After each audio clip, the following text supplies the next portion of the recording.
Сәлем достар, сіздермен бірге Мадина. Біз бүгін өте дәмді болып шығатын тарыдан ботқа дайындаймыз, яғни тарыдан каша жасаймыз.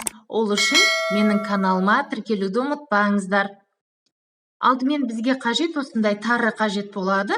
Оны әрбір дүкеннен, супермаркеттерден алсаңыздар болады.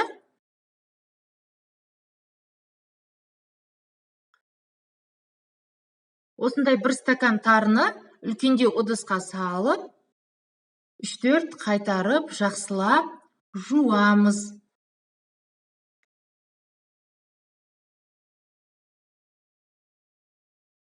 Тазарғанша жақсылап 3-4 рет жуатын боламыз.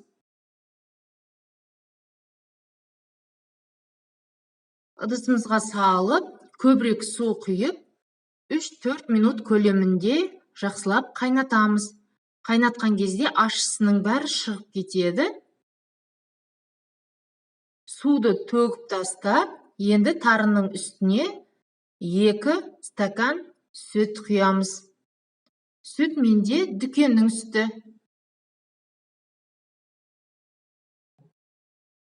Жақсылап араластырып, баяу отта 15 минут көлемінде қайнатамыз.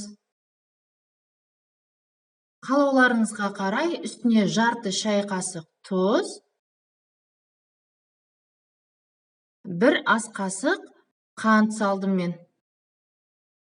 Егер тәтті болғанын қаласаңыздар, кішкене қантты көбейтуге болады. Жақсылап араластырып, бетін жауып, баяу отта қайнатамыз.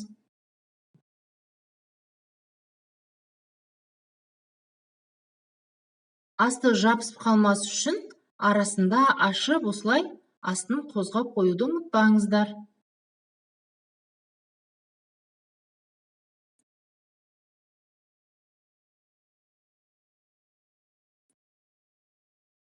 Неке біздің ботқамыз дайын, кашамыз өте дәмді болып шықты, тез дайындалады, оңай дайындалады. Әсіресе балалар жақсы көреді таңғы асқа. Сіздер де осылай жасап көріңіздер.